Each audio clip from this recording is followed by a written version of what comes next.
On this episode, I'm on a mission to retrieve a very precious object. I'm just trying to find a ring that belongs to a friend of mine. A ring. How very original. I'll also be taking the quick way down from the tallest building in the Southern Hemisphere. Are you ready? Well, I think so. And discovering a site in New Zealand I never knew existed. Forget about jet boating, skydiving and bungee. I think this is actually the craziest adventure in New Zealand.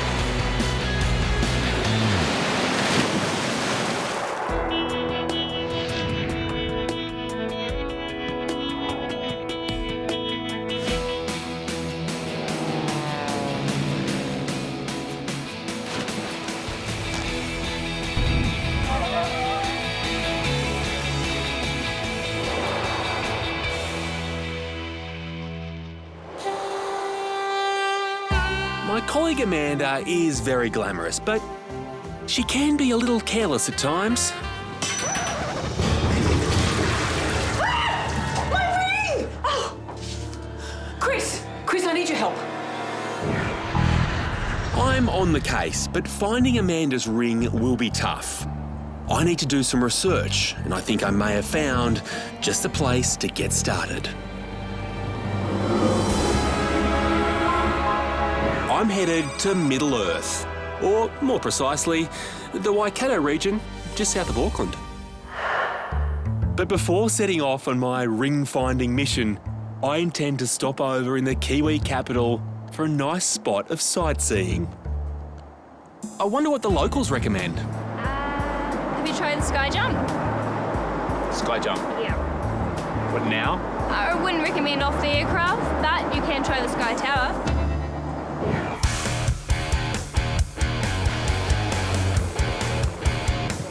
New Zealand is the adrenaline junkies' playground. I mean, these guys invented the bungee jump. They're crazy. But I've only got 24 hours in Auckland, and my plan is to spend it with my feet on the ground. Sure, at 320 metres high, Sky Tower is the tallest building in the Southern Hemisphere, and it dominates the city skyline. But there's plenty more to see and do in Auckland. Sailing on the harbour, good food and wine, and of course, the shopping. This whole Sky Tower thing, it's going to be so easy to ignore.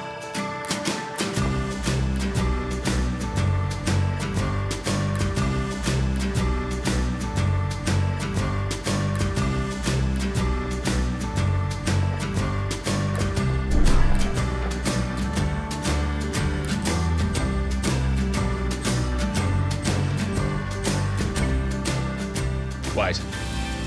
It's behind me, isn't it? Okay. You win.